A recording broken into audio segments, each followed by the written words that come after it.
All right, so today we'll be reading an article from the great Pepe Escobar.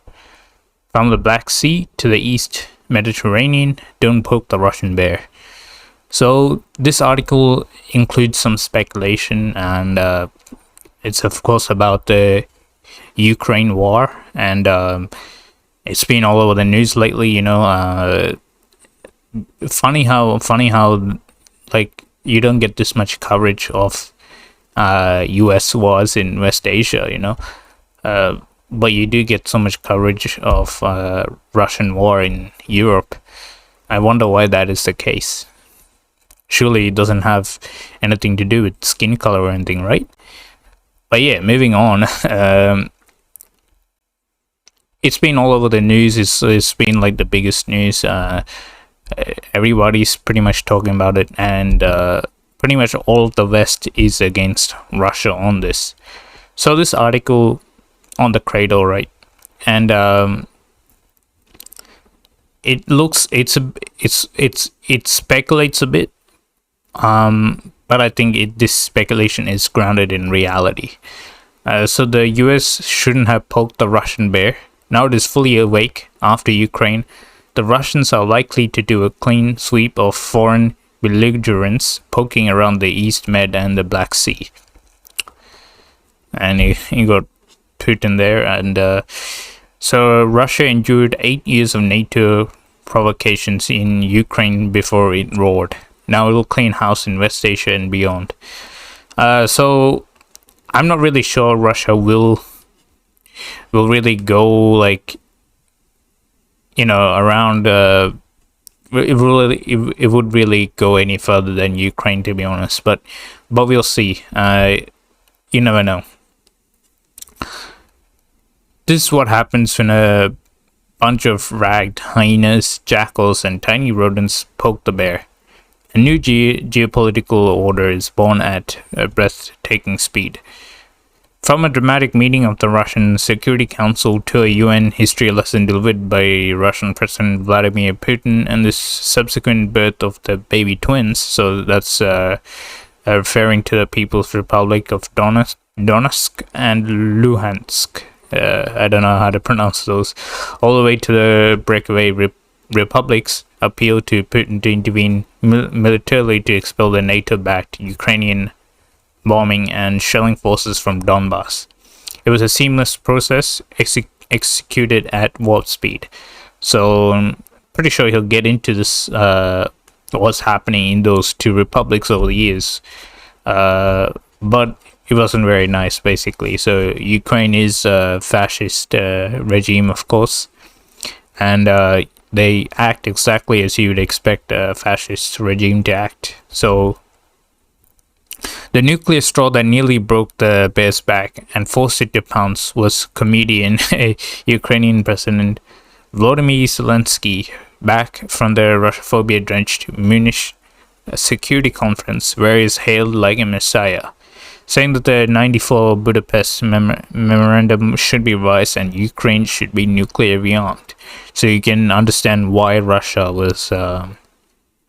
with NATO already at its doors, why Russia was very uncomfortable with that. Now, I'm not... So regarding developing countries, my position on nuclear armament is I'm supportive of it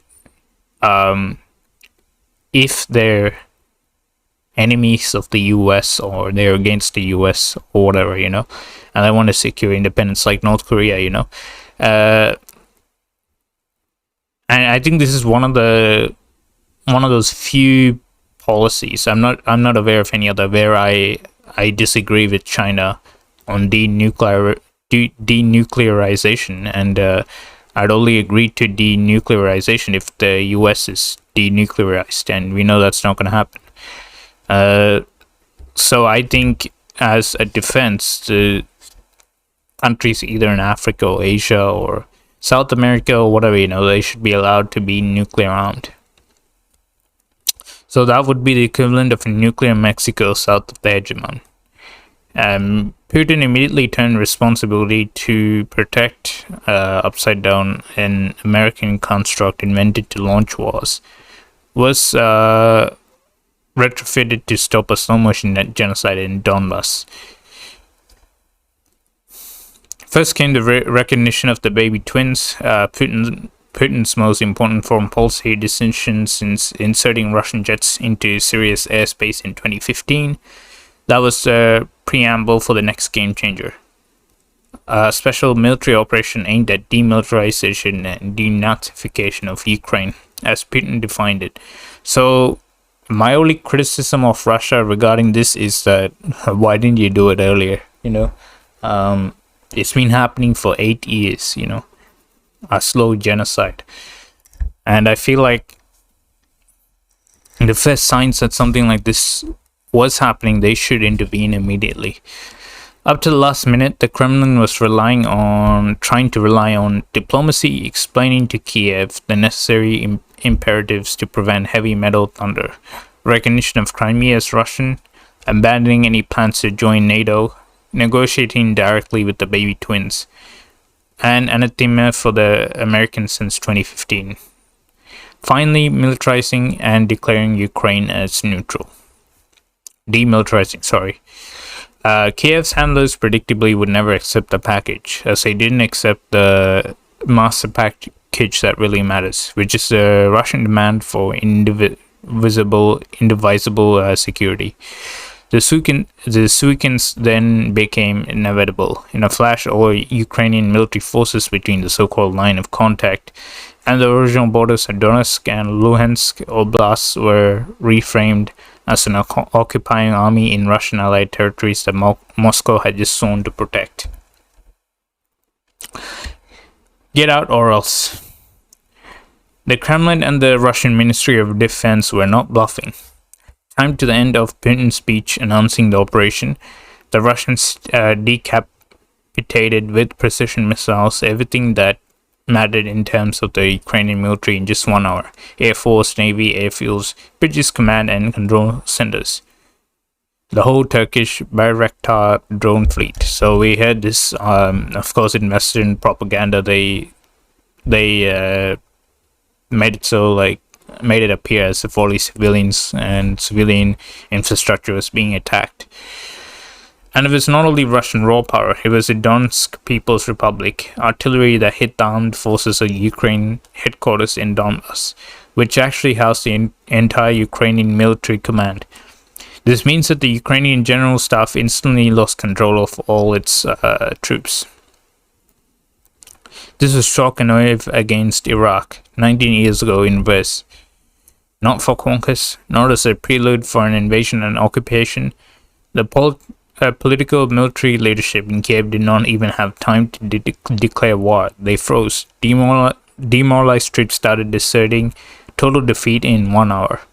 The water supply to Crimea was instantly re-established. Humanitarian corridors were set up for the deserters. Ukrainian forces remnants now include mostly surviving Azov battalion Nazis, mercenaries trained by the usual Blackwater Academy suspects, and a bunch of Salafi jihadists. So I didn't know about the Salafi stuff. Predictably, Western corporate media has already gone totally berserk, branding it as a much-awaited Russian invasion. A reminder, when Israel routinely bombs Syria and when the House of One Saudi routinely bombs many civilians, there is never any peep in NATO's media. As it stands, realpolitik spells out a possible endgame, as voiced by Donetsk's head, Denis Pushilin. The special operation in Donbass will soon be over and all the cities will be liberated. So basically the Russians liberate Europe again. We could soon witness the birth of an independent Novorossiya east of the Dnieper, south along Sea of Azov and Black Sea. The way it was when attached to Ukraine by Lenin in 1922. But now would be totally aligned with Russia and providing a large land bridge to Transnistria. Ukraine, of course, would lose any access to the Black Sea. History loves playing tricks. What was a gift to Ukraine in 22 may become a parting gift 100 years later. It's creative destruction time. It'll be fascinating to watch what Professor Sergei Karaganov masterfully described in detail as a new Putin doctrine of constructive destruction, and how it will interconnect with West Asia, the Eastern Mediterranean, and further on down the Global South road. Turkish President Recep Tayyip Erdogan, the ceremonial NATO Sultan, denounced the recognition of the baby twins as unacceptable. No wonder that shift smashed all his elaborate plans to pose as privileged mediator between Moscow and Kiev during Putin's upcoming visit to Ankara. The Kremlin and as well as the foreign ministry don't waste time talking to NATO minions. Russian Foreign Minister Sergei Lavrov, for his part, had a recent very productive entente with Syrian Foreign Minister Faisal Mekdad. Russia this past weekend has staged a spectacular strategic missile display, hypersonic and otherwise, featuring all these irony of ironies in sync with the Russophobia Fest in Munich. In parallel, Russian Navy ships of the Pacific, Northern and Black Sea fleets performed a series of submarine search drills in the Mediterranean. The Putin doctrine privileges the asymmetrical, and that applies to near, abroad, and beyond. Putin's body language in his last two crucial interventions spell out nearly maximum exasperation, as in realizing not auspiciously but rather in resignation that the only language Beltway neoconservatives and humanitarian imperialists understand is heavy metal thunder. They are definitely deaf, blind, and dumb to history, geography, and diplomacy. So this is what I've been saying for a long time already. The only language the Anglos understand is force. This is just said in more, in an elaborate manner. So one can always game the Russian military, for instance, imposing a new fly zone in Syria to conduct a series of visits by Mr. Kinsal, not only to Turk-protected shady jihadist umbrella in Idlib, but also the jihadists protected by the Americans in Al-Tanf base, near the Syria-Jordan border. After all, these specimens are all NATO proxies. The US government barks non-stop about territorial sovereignty, so it's game the Kremlin asking the White House for a roadmap on getting out of Syria. After all, the Americans are illegally occupying a section of Syrian territory and adding extra disaster to the Syrian economy by stealing their oil. NATO's stultifying leader Jens Stoltenberg has announced the alliance is dusting off its defense plans.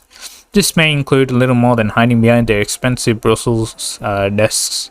They are as inconsequential in the Black Sea as in the East Med, as the US remains quite vulnerable in Syria. There are now 4 Russian Tu-22M3 strategic bombers in Russia's Ham base in Syria, each capable of carrying 3 S-32 anti-ship missiles that fly at supersonic Mach 4.3 with a range of 1,000 kilometers. No Aegis system is able to handle them. Russia also has stationed a few MiG-31Ks in Syria's coastal region in Latakia equipped with hypersonic Kinsals, more than enough to sink any kind of US surface group, including aircraft carriers in the East Med. The US has no air defense mechanism whatsoever, with even a minimal chance of intercepting them. So the rules have changed drastically. The hegemon is naked, and the New Deal starts with turning the post-Cold War setup in Eastern Europe completely upside down. The East Med will be next. So this was published on the 24th of February, and yeah, so it's the 9th of March now while I'm recording this, and I think I agree with pretty much everything said here. I feel like this invasion, so to speak, is actually the beginning of a new. It heralds in the beginning of a new world order. So this is when things are really starting to change, and the US is starting to lose all its grip in Europe and in Asia and eventually in Africa and eventually in South America as well, you know. And I feel like this huge burden that's being put on humanity by the US is finally starting to be lifted, and we can see some real progress as a species. So this is just the start of that, and we'll see more such defeats, American defeats across the world. This is the most major one. Also in Asia, what happened in Afghanistan, and I feel like eventually when they're completely out of West Asia and all of Asia is under China's influence, we'll really start to see Asia growth kick off in Asia as a whole, you know. And I'd really like to see the Belt and Road really go from Southeast Asia to East Asia, basically through Vietnam, China, through Central Asia, down to West Asia and down to Africa, going down to the tip to South Africa, and basically having branches. So it goes to the middle of Africa and has branches, basically branching off, connecting each African country. And then we'll have a road going up to Europe as well, all the way to Western Europe. And at the moment, I feel like there's no Eurasia, it's just Afro-Asia, basically. Because they're on board, but Europe is not really on board with BRI. But we'll see. So yeah, that's it for the latest major event, I guess. Could call it Ukraine. I have a feeling 2022 will be will have a lot more surprises. And I'll see you guys next time.